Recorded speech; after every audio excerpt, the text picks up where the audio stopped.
putting pressure on this guy's shoulder. And there's a couple ways to set it up, but if his arm is way out here and you're just really aggressive and you have this wrist, get your elbow and just pull it back. As soon as his elbow gets past his shoulder, boom, my fist goes on his back, okay? This is where everything kind of breaks down with us right now.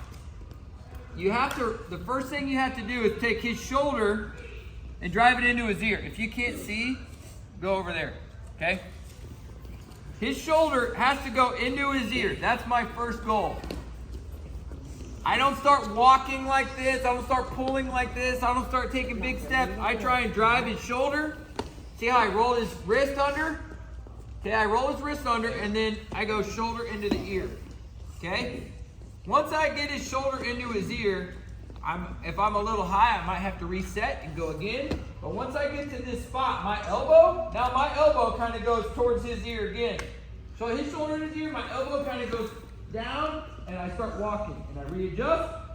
I'm not in a hurry right here. I'm not in a hurry.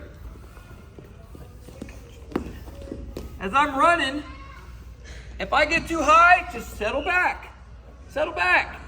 I never want to be like this because he'll just elbow into my chest and roll me through. So we have to go shoulder into the ear, elbow. Watch this elbow. It goes straight down and kind of in a circular motion. Boom. And then I get my chest on top as much as possible. I'm not necessarily trying to go like this, guys. It's just, because you end up like this, it's hard to pin them. Okay? Me, I want to be up on top. Like this. I want my chest on top. Alright? Double bar arm, it's a little bit different. You can sit through sometimes. I was never a huge proponent of it just because I feel like when I'm teaching it to you guys, that's what you want to do. You just want to forget everything else.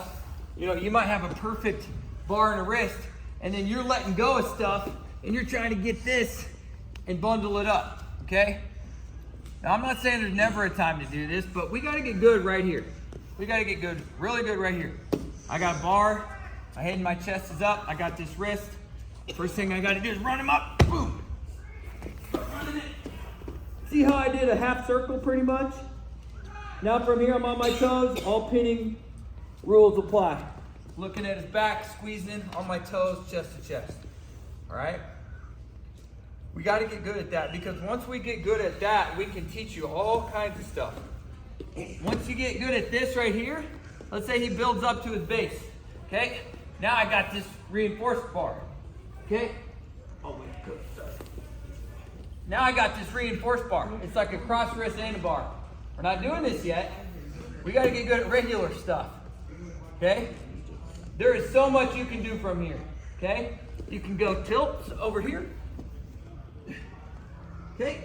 You can go stacks like this.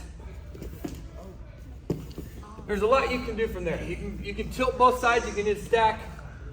But I don't even want you to think about that until you pin somebody. Pin 10 people with the bar and a wrist.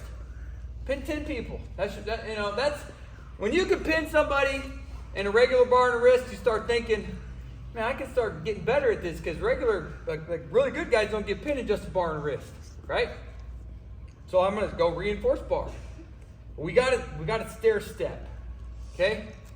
So what we're gonna do is we're gonna go 2 minutes each guy right now. A regular old bar and a wrist. And it's going to be over and over and over, and you're not going to talk. Coaches will come to you to talk. If you have questions, just keep doing it. Okay? We got to get out of this habit of, I don't know what to do, so I'm just going to sit here and raise my hand. Stop doing that. Okay? Just wrestle. Coach sees you doing it wrong, he'll come over, he'll put his hands on you, tell you what to do, and we're wrestling the whole time. Okay? So this learning drill mode, it's 2 minutes, one guy. Ready, 1, 2.